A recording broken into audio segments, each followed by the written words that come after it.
Sometime on Thursday, December 16th, 2021, I grabbed my phone to look at Twitter. The very first thing I saw was a tweet from Daniel Vaughn, the barbecue editor for Texas Monthly Magazine. His tweet said that John Mueller had passed away. What? The Dark Prince was gone? I first sampled some of John Mueller's barbecue at his Manor Road location back in the early 2000s. My brother Kevin had read on the Orange Blood's website about a new joint in Austin serving incredible barbecue. He and I would drive by on Saturdays after Longhorn football games, but the place was always closed. I was finally able to get in at lunchtime one weekday. Great brisket, super ribs, and a sweet sauce that was different from any barbecue sauce I'd had before. My, oh my. I called my brother and told him the stories were true. Thus started my nearly 20-year love affair with John's Barbecue. His joint on Manor Road was a little sketchy, but that just added to the charm. This is where my wife and I dreamed up the Nana test. If my dearly departed mother-in-law would turn up her nose and refuse to go into a place, the food was probably going to be good. In John's case, the food was damn good. My son, my brother Kevin, and I made a little road trip to Pasadena in January 2006 to see Vince Young run for the Roses. As soon as we got back to Austin, we made a beeline to Mueller's. Oh, it was so damn good. What a fantastic way to celebrate the national championship.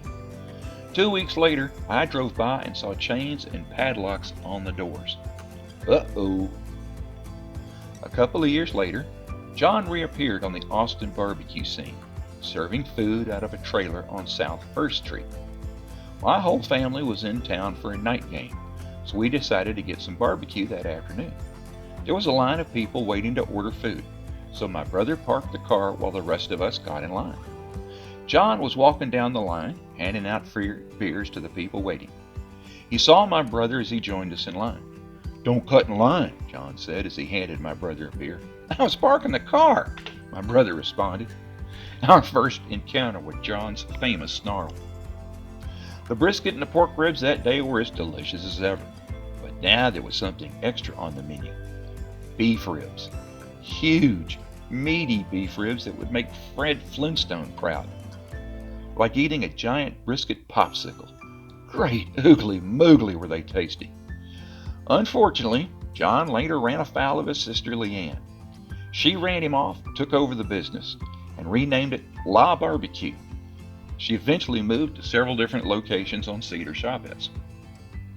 John was nothing if not persistent, opening John Mueller Meat Company on East 6th Street a few years later. Great barbecue as always, but that incarnation lasted only a couple of years. Then he popped up in Georgetown in 2017 as Black Box Barbecue on a beautiful corner lot in a residential neighborhood. As I was taking pictures of his smokers one time, John said, "They're the same damn smokers you photographed the last time I saw you." Good old John, cantankerous as always, and great barbecue. In 2019, I wanted to get a couple of his briskets for my son's wedding reception, but Black Box was no longer there. Oh well. Next I heard in 2019, John was cooking his barbecue at a craft brewery in Granger City, about 50 miles northeast of Austin. Time for a road trip. I had a chance to talk to him after I ate. He asked me how the barbecue was. I looked at him and said, "You already know the answer, John. It was great." He smiled, we shook hands, and I left. That would be the last time I saw John Mueller. As before, John's tenure in Granger City was short-lived. Some people were developing an area in Gerald called the Granary, an outdoor place where friends could gather for music, drinks, and food, with John's Barbecue serving as the anchor. After my wife and I had gotten our COVID-19 vaccinations in April 2021, we took a road trip to Gerald to celebrate our newfound freedom. We placed our order, and my wife found a table. I walked around to size up the area and noticed John's name was not on any of the signage. When I got to our table, my wife had already started eating. 2 bites in, She looked at me and said this wasn't John's barbecue. What? I had a couple of bites of brisket and had to reluctantly agree. We'd eaten plenty enough of his cooking over the years to be able to know this didn't quite measure up. On July 20th, 2021, I saw another tweet from Daniel Vaughn saying that Hutchins Barbecue in Frisco had hired a new cook. Hey, look who that is! I mentioned this to my brother and he got a chance to visit. After he ate, Kevin walked back to the pits where John was hanging out. If my brother was here, you'd know who I am, Kevin said. I know who you are, John replied. They talked for a few minutes.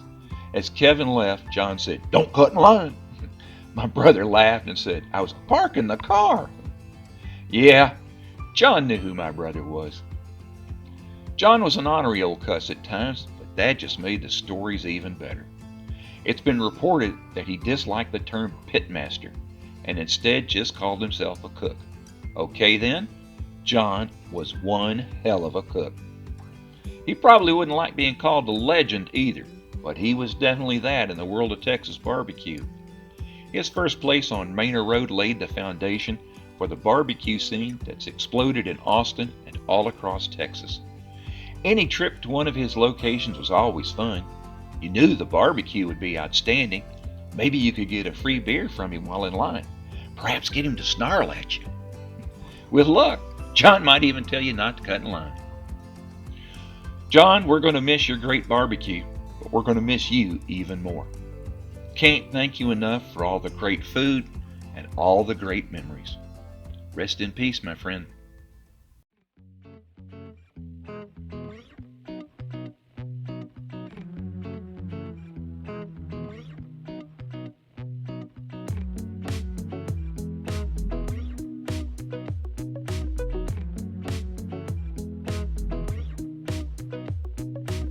Thanks for watching.